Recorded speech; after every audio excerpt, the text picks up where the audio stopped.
期没多，24岁，拉萨人。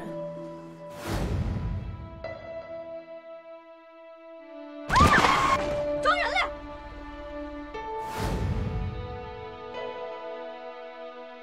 你想证明你撞死了人？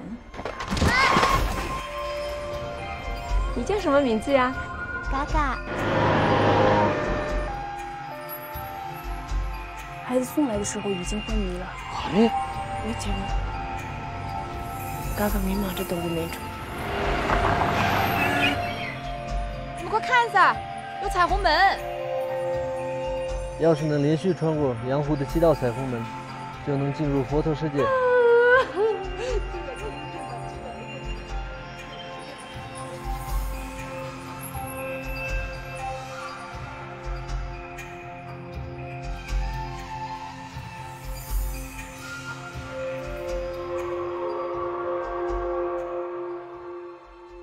如果他是被汽车撞伤的呢？你投案自首尚不够立案的条件。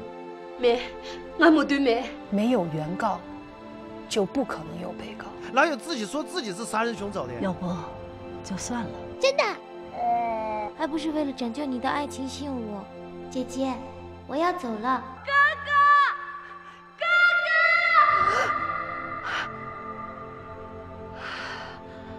别弄坏了，弄坏了就没法取证了。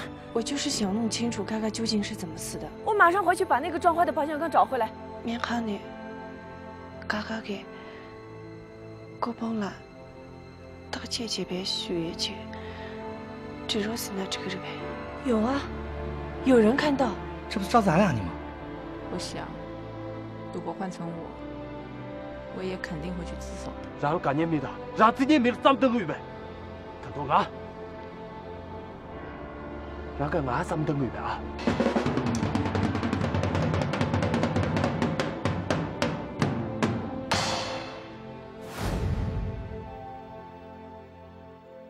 眼놓下，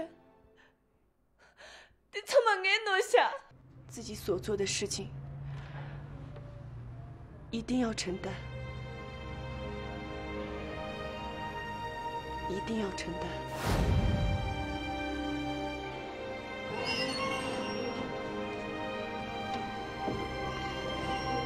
作为公诉人，我把一名特殊的被告推上了被告席，同时，他却也是本案的原告。作为死者的家属，我请求撤销对德吉的起诉。我们年轻的德吉梅朵，一名普普通通的出租车司机，却为我们上了生动的一课。起立！现在，我宣判。